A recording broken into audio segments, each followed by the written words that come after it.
Be Inspired TV.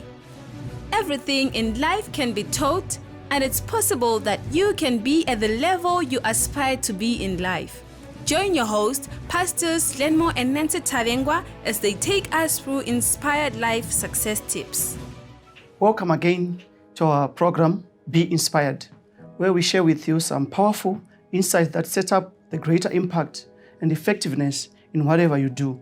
In today's episode, we microscope into the life of a true man of business who means business.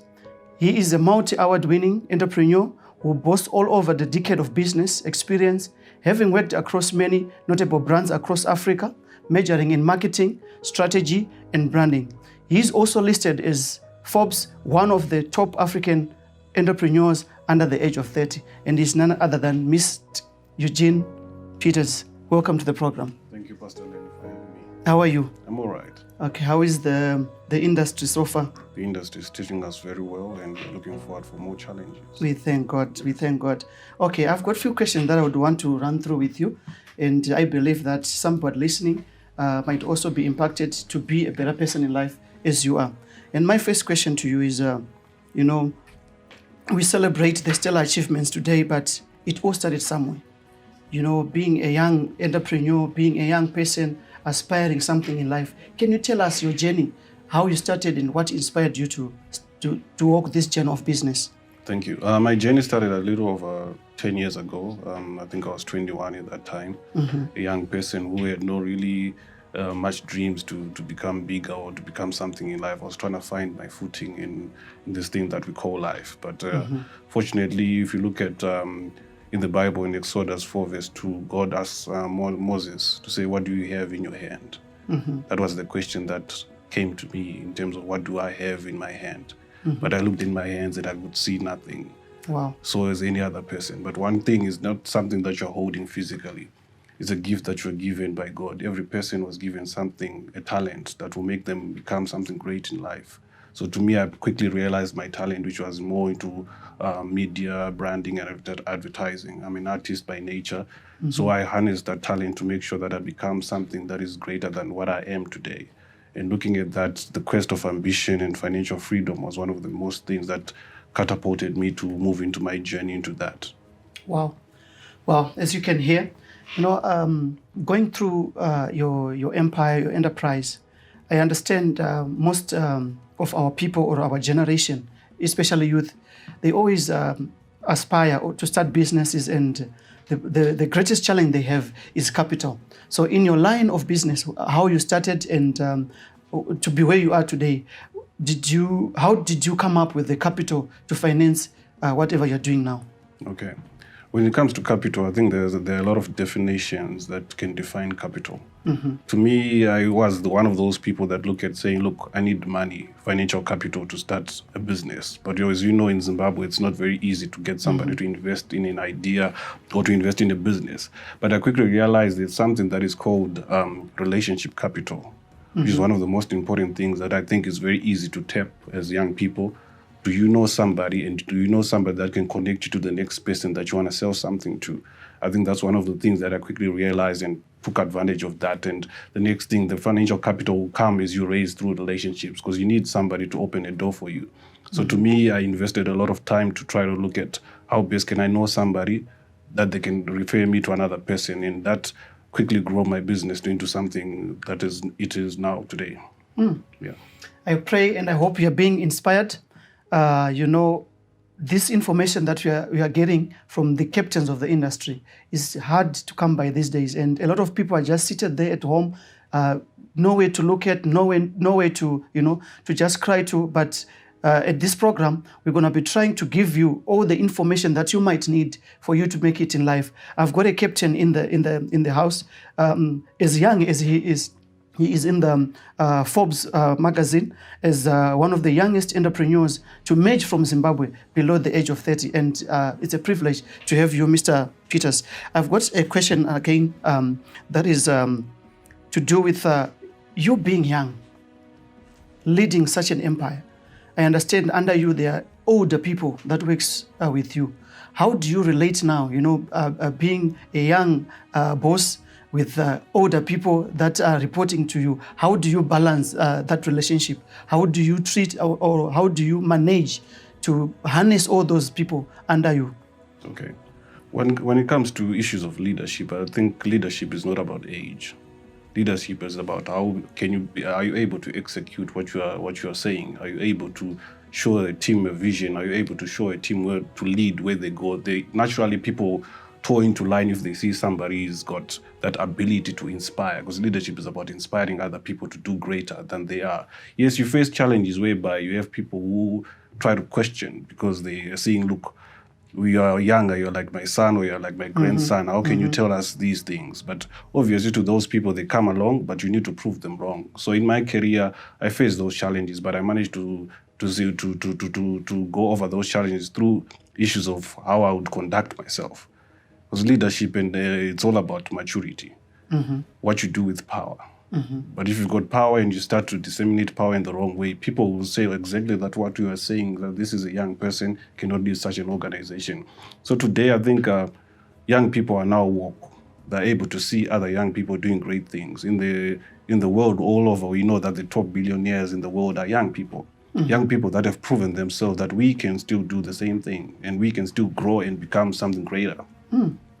Wow, this is inspiring. This is inspiring. And as a young entrepreneur, you know, you've got goals that you say in the next such a period, I need to achieve 1, 2, 3, 4. How do you police those goals? How do you, manage to stick to your principles? How do you manage to stick to your goals to say, if I don't achieve this, there's something that I feel or I encourage myself. How do you encourage yourself to stick to your goals? Okay. I think the greatest asset in a man is to be able to master yourself, to be able to be responsible for yourself. I think that's one of the things, that discipline that an entrepreneur should have. On my goals, I look at goals as challenges. I look at them as something that I live for. Every year I look at, I set my goals maybe when we closed the companies on the 20th of December, like last year. I set all my goals to say in 2020, what do I want to achieve? In 2019, against the 2020 goals, what did I achieve in 2019? If I have not achieved some of those things in 2019, I have to push them over into 2020, so the list will become bigger. But the list becomes bigger, it's more challenges. As an entrepreneur, we live through challenges. Challenges are what makes us. They say smooth seas don't make skillful sailors. So to me, I'm a sailor. The more the challenges, the more I can move around and be able to navigate the challenges, the more I'm crowned, the more awards, the more achievements that you become, because you are tested through the market. They say in a marathon, you don't run in a marathon sprinting like you are doing in a 100-meter race. No, it's true. You go there dripping blood, dripping sweat. Your legs will be torn and everything like that, to show that you've gone through a long journey, not a fast marathon run. And I think young people look at the issue where they fail to achieve goals and they become disgruntled. They become disgruntled to say, look, I failed to do this, but let it be a challenge to say, look, I'll put it on to the next thing so that you can achieve it and you feel greater in that. Powerful, powerful. As we are hearing from the champion, and I believe you are taking notes on how you can, police yourself to become a better person in life. For no one is going to come and push you, and no one is going to come into your life and force you to do things that you didn't set goals for. But if you set your own goals and police your own self, like Mr. Peters is doing in his life, we see that life becomes easier. I've got a last question for you. You've got a family. I see your children also, I follow you up. I see your social life, your family life. I see you've got children. Would you aspire for your children to do exactly what you're doing? Or would you want them to go through the same way that rose you, or the channels that you used to be where you are? Or you think, or you want them to be who they are, or to be themselves? Do you see yourself encouraging your people to go through the same route you have gone, to be like, to follow the channel that you are doing right now? Yes, as a father, obviously, my notion is to say you need to do what I feel like is best for you. But sometimes you can never control somebody, because when they are grown, they've got their independent thinking, that they want to become something. The best thing that we can do as a parent is to be able to nurture them, to show them the way, to say, look, yes, you want to do this, encourage them. Because if you try to say you want to force somebody to be in business, maybe they are not businessmen, maybe they are musicians, maybe they are whatever that they are. But for us, is to just give them the road, how to walk it, and how to behave, and how the principles that we have. Because in life, it's all about principles. Principles, true. Yes. Wow, you have heard for yourself. We see a lot of parents killing and beating their children to be who they are. Sometimes it will be good because the parents will be doing great things, but most of the times parents might not have, the proper way, or they might have not raised them, even themselves, to be better people in life. So as a parent, what you should do is to learn to guide your child to do better and to exploit what's in him, what the Lord has given him. And with me here is Mr. Eugene Peters, the captain in his own industry. If you want to know more, if you want to learn more, stay tuned to Be Inspired. In conclusion, what can you say to a young entrepreneur who is just seated at home right now watching this program and is saying, the better way to live is to have drugs. The better way to live is to go into the street and just, I've lost hope. What message can you give to a young entrepreneur like you? Okay. I think, there's a term that they call dogma, which means it's living as a result of other people's thinking. As a person, you should never live as a result of other people's thinking. If I would live as a result of other people, what they thought I was going to be, I'll be somebody else because I followed what other people are saying about my life. You've got one life, one road that is meant for you. A talent is nurtured for you. So we look at the school of thoughts. I think in life we've got two school of thoughts. There are people who sit down and whine and say, look, I was dealt the wrong card in life. And there are people who say, yes, I was dealt the wrong card in life, but what can I do to it? What can I turn the card to be an opportunity? How can I turn the card to make sure that I become the best of myself? So as young people who are listening to this program, I would say, and watching this program, I would say, look at yourself, introspect yourself. Ask yourself the hard questions. Ask yourself, is it what I want to become? Yes, drugs are there, but drugs will not take you anywhere. We know the ending of drugs. So just don't live as a result of other people's thinking. Carve your way, blaze your trails, and in life, never be caught with one skill. Be yourself. You can be taught anything in life. There's nothing that is too difficult, that is too hard, as long as you commit. These are the words of the captains of the industry, the champions that the Lord has given us in our time. Until we meet again on the next episode, be inspired. May God bless you. Thank you so much, Mr. Peters. Thank you all for listening to this episode of Be Inspired.